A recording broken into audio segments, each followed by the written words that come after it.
Aujourd'hui, nous reprenons notre série sur le mandat et je voulais aborder les différents types de mandats et surtout comment on peut les présenter à son client.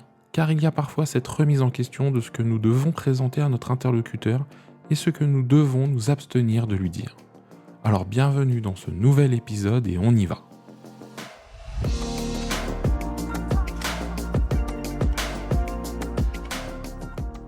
L'IMO Entrepro, c'est le podcast pour toi professionnel expérimenté ou novice qui a besoin de changer l'image de ton métier auprès de tes clients. À chaque épisode, nous partageons ensemble un ou plusieurs sujets pour t'aider à avancer dans ton quotidien, pour qu'il te ressemble, qu'il soit aligné avec tes valeurs et surtout remettre l'humain au cœur de ce métier. Alors je te remercie de ton écoute et c'est parti!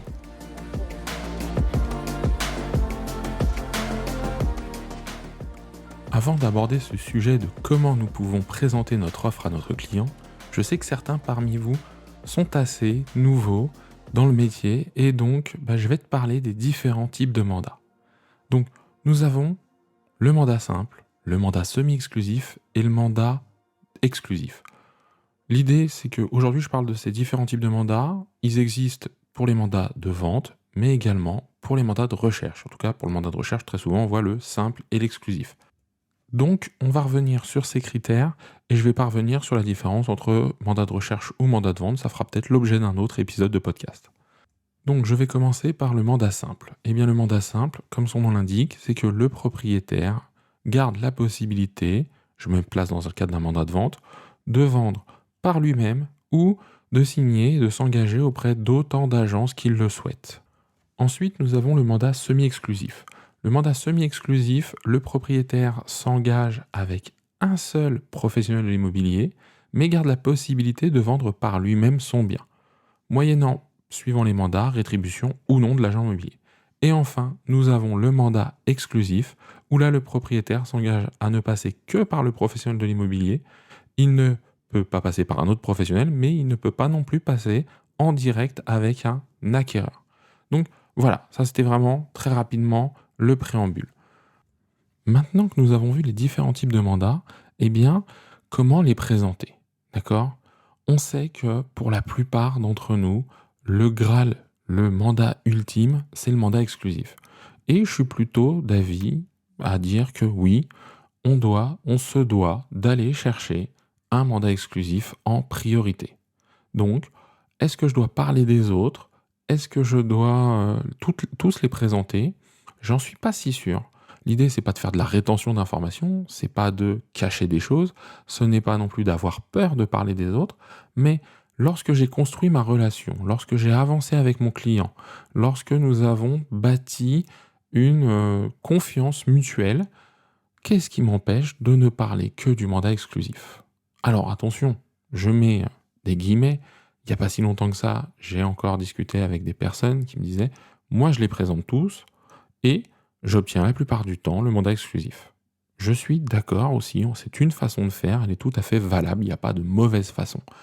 Mais la question que je pose, c'est: as-tu déjà expérimenté le fait de ne parler que de l'exclusivité? Parce que, est-ce que ton taux d'exclusivité ne serait pas meilleur si tu ne parlais que d'exclusivité? Si les personnes abordent qu'est-ce que l'exclusivité ou émettent des objections, c'est à gérer et bien évidemment que je suis tout à fait enclin à en parler. Mais est-ce que tu as déjà expérimenté les différentes façons de faire? Moi, c'est ça qui m'importe. Pour se dire: «Tiens, je suis plus à l'aise là-dedans. Tiens, je me sens plus en force, en confiance pour présenter telle façon, pour présenter tel type de mandat ou pour mettre en avant le mandat que je veux» et d'utiliser les autres comme des accessoires, en tout cas comme des possibilités, mais pas comme des priorités. C'est ça, en fait, qui est important. Donc c'est vraiment moi quelque chose sur laquelle je m'interroge parce que, eh bien, quand j'écoute ou quand je vois et quand j'observe les comportements des clients, parfois proposer les trois, c'est ouvrir beaucoup de questions et parfois même beaucoup d'objections. C'est-à-dire que, ah, vous allez moins travailler en mandat simple qu'en mandat exclusif. Alors il y a des personnes qui l'assument totalement, qui disent oui, mais ça peut être compliqué quand même parce que je peux décider de me dire: «Bah non, en fait, je veux travailler avec quelqu'un qui s'investit des 2 côtés, pas que d'un seul». Donc c'est des choses, voilà, ça vaut aussi parfois pour les services. Ah, en exclusivité, il y a que ça et il faut, je pense, créer une relation de confiance avant d'aller là-dessus. Et d'ailleurs, tu l'as entendu, souvent on vient nous chercher sur les services, etc. Moi, je préfère ne pas mettre mes services en premier. Je préfère d'abord bâtir la relation, parler du mandat et aller chercher les services un peu plus tard, comme je te l'ai dit dans un épisode où je t'invitais à parler très tôt du mandat. Maintenant, je ne veux pas non plus verser dans l'excès inverse. Ça peut être une stratégie, je l'ai déjà croisé dans les agences, des agences qui fonctionnent que en mandat exclusif. Et ce sont des stratégies qui s'avèrent payantes. Pourquoi? Parce que, eh bien, le professionnel de l'immobilier, face à son client, comme il ne fait que du mandat exclusif, déjà ne propose que ça et le fait avec beaucoup d'aplomb. Et d'ailleurs, quand le client vient sur le mandat simple ou semi-exclusif, j'en ai vu qui se démontent pas, de façon très calme, disent on ne travaille pas avec ce type de mandat. Alors, ça peut poser question parce que on peut se dire ouais, mais est-ce que je ne me ferme pas des portes? Est-ce que je ne suis pas là pour proposer différentes possibilités à mon client plutôt que de l'enfermer dans une façon de faire? Ça, ce sont des choix personnels. Je suis pas jusque-là parce que c'est une stratégie d'entreprise et elle appartient à l'entreprise. Elle a dû évaluer ce que ça lui apportait ou ce que ça lui apportait pas. Mais par contre, je réfléchis aussi en termes à deux différents niveaux. Je me pose la question de est-ce que quand je ne travaille qu'en mandat exclusif, j'arrive à obtenir une offre de biens assez large pour mes clients acquéreurs? Parce que le client acquéreur aime bien comparer et parfois avoir des mandats exclusifs, semi-exclusifs et ou simples, eh bien ça me permet d'avoir un panel à lui proposer et donc de l'emmener sur plusieurs visites de biens et pas parfois qu'un seul bien sur lequel on va ressortir où il va me dire j'ai besoin de réfléchir, j'en ai pas vu assez, j'ai besoin de comparer, etc. Ça, c'est le premier point. Et le deuxième point, il est plus personnel parce qu'il concerne plus le professionnel immobilier, c'est est-ce que les mandats simples ne se vendent pas ou les mandats semi-exclusifs? Moi, j'en vois souvent se vendre. Et un bien qui est dans un secteur recherché, un secteur où il y a de l'activité immobilière, est-ce que je ne ferai pas tout quand même pour avoir le bien, pour pouvoir enclencher des visites, parce que demain je vais pouvoir le vendre, et si je le vends, je mettrai un beau panneau vendu, et lui me fera découler peut-être des biens en exclusivité derrière. Donc voilà, il n'y a pas de bonne ou de mauvaise réponse, attention encore une fois, il y a juste des choix à opérer, il y a des façons de présenter. Je suis plutôt ouvert à ce qui est une largeur dans les services proposés. Donc, je n'exclurai pas, moi, un seul type de mandat, sauf si, bien sûr, l'entreprise a fait un choix stratégique différent.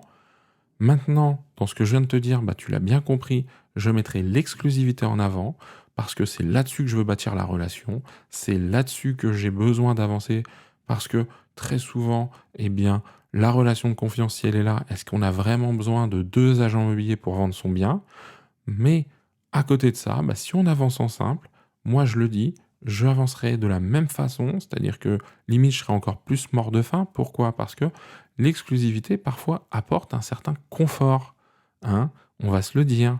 Mais ça, c'est les conforts pour l'agent immobilier.